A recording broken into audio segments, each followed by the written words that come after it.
Denmark? Remember the Angola Okay, I think that's the final video today, and then I have to stop. Man, okay, here we go, episode Denmark. I mentioned how I went to Denmark one time and bought a sandwich that was $21. Well, this was that sandwich, and my reaction was like, $21? Oh, this better be the best sandwich I've ever had in my life. You got lucky. I know nothing about Denmark. They're like North Germans. Hey everybody, I'm your host Barbie, Legos, Vikings, and Roll with Flor. We got a lot to cover, so let's jump in. Hey. Denmark, the link between the rest of Europe and Scandinavia. I would like to make a trip to Denmark. Denmark is classified as a Nordic country, hence located in the Northern European region, even though it's kind of like the southernmost state in the Nordics. Full disclaimer, ignore Wikipedia. I'm going to pronounce the location names in their proper Danish context. So here we go. Denmark is made of the Jylland, not Jutland, peninsula that connects to Germany in the south, as well as 1,419 islands. Of those, only 443 are named, and 74 are inhabited. With the largest island being Sjælland, not Zealand, which is not to be confused with Dutch Zeeland, which is not to be confused with New Zealand, although they did get their name. I can't take it! That's too much information! Why does everybody in these fucking videos have an amazing biceps? Is everybody fucking working out all day? What are these YouTubers doing? Hey, Sharon! Thank you, Dog Dragon. Great name. Island, not Finn Island, by the Great Belt Bridge completed in 1998. The country is divided into 5 regions, the capital being Copenhagen, located on Sjælland. Copenhagen is home to a myriad of historical sites, palaces, statues, residential units that are all the same height and style, with pockets of colorful, quaint, cozy shops and cafes, and dangerous bicycle lanes that you are not supposed to walk on. Now this is where things are going to get a little spiced up, and by spiced up I mean freezing cold and covered in wild. No is a kingdom, one of the last surviving ones in Europe, and is currently under the headship of chain-smoking Queen Margaret II. These still fall under Danish sovereignty and make up the massive Greenland island and the little 71 days. Islands. Both of these places are radically different from mainland Denmark. For one, Greenland is primarily inhabited by native Inuit tribal peoples that live on the island and is 80% covered in ice year-round. The Faroe Islands are a conglomeration of 20-ish mystical, cloudy, windy islands that have that's this some Lord of the Rings crazy-looking shit. lake that looks like it's about to spill over the cliffs into the ocean. These two areas have their own self-governing home rule, otherwise only depending on Denmark for military, justice, currency, and foreign affairs. Otherwise, I mean, that's pretty much it. I mean, historically, they did try to kind of create an empire by colonizing parts of the Caribbean, Ghana, India, and then in the Nicobar Denmark was colonizing? I didn't know. But they kind of ran out of money and ended up selling everything to other countries. Too bad. It would be awesome to see people in the Indian Ocean speaking Danish. What? Nonetheless, mainland Denmark is kind of like a fast-moving economic machine. Let's talk about how.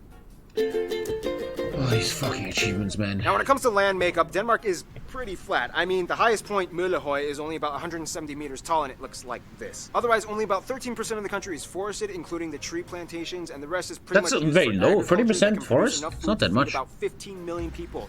So this is the size of their achievement, dude. entire population. Good for you, Denmark. But one thing Denmark is actually famous for growing is non-produce plants like grass, fodder, and Christmas trees. The highly sought-after Danish Nordmann fir has been classified as the Rolls-Royce of Christmas trees, and every year investors from Germany, the Netherlands, and even the UK jump in at the end of November and grab whatever they can before it's gone. Well, now, get one ready. thing you need to know is that like many other areas in the Nordic region, Denmark's weather can be quite dreary. First of all, Denmark is the only Nordic country that doesn't really get a lot of snow. Denmark is kind of like the mud pit located below the jet stream blocked by Norway and the UK. This means that even though it gets He's not joining Germany, that's why I'm declaring on Russia. Maybe he calls me in against the allies. That's why everybody dresses like a J.Crew fall fashion line model on the streets. If you're gonna get wet and freezing, you may as well look good while doing it. Otherwise, yeah, I mean, pretty much the rest of Denmark is just rolling green plains with sandy beaches and quirky little islands that people like to hop over for camping trips in the summer. If we were gonna talk about Greenland and the Faroe Islands, we would get a radically different story of mind-boggling, captivating cliffs, bluffs, sea stacks, glaciers, fissures, icebergs, and mountains. If you don't know what a Mulan is, it's not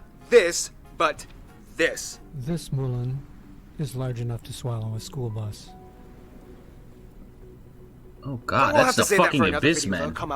That's the dark void. In the meantime, let's talk about. Can I go to war, please, sir? Hello?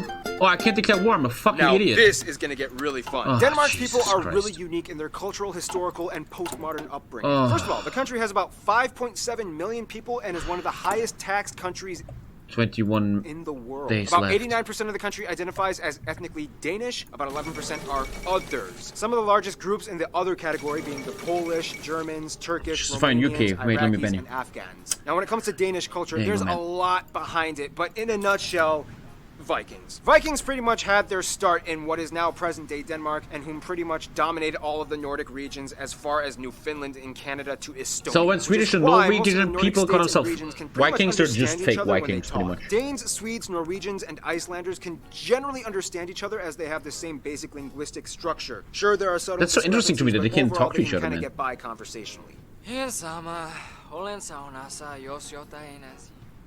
Granted, there's a saying. Hey, I'm from Finland. Oh, raka baka baka maka. Varies, whereas the Danish language sounds like a dude with a potato in his mouth. By the way, anybody who wants to learn Danish, full disclosure, it's gonna suck. The J makes the Y sound, the Y makes the U sound, the V makes the W fucking sound, weird as the shit, R man. makes a It's like when I watch Fabian on Twitch. A G is a J. I genuinely want to gesture my garden.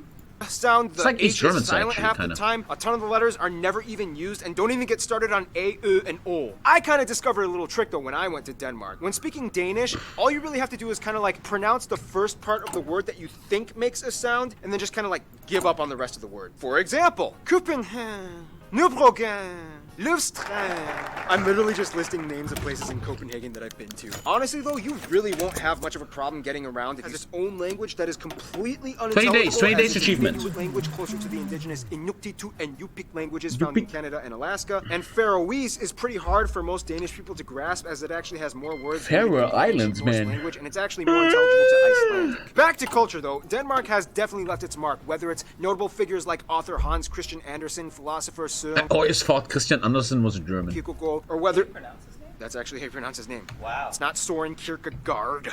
It's or whether it be the invention of the loudspeaker or Legos or their love of handball. Oh, yes, they have Legos. their Yeah, they impeccable did the Legos. architecture, love of cuisine. Noma in Copenhagen, by the way, being voted the best restaurant in the world with plates that feature live ants and moss. If Live ants?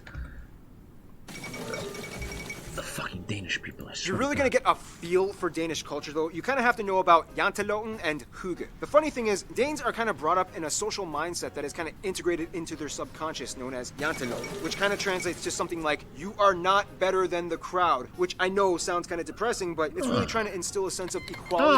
and Sounds like some cooperation. communist shit. Hygge translates Okay, to give me something achievement. like, spend good times with friends and Give me family, achievement. and it's like a Wait, am I not gonna die to thing. Greece Of now? course, Denmark is known for being ranked one of the happiest overall countries, even though they are also kind of one of the highest ranked consumers of antidepressants as well. But hey, they still pull off. Okay, one sec.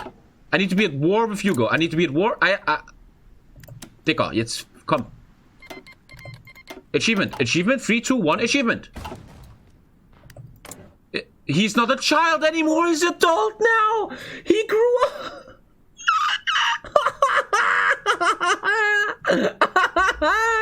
Oh, Digga, leck mich am Arsch! So ein Muckenspiel, Alter. Every single day, it's just fucking... Oh, Alter.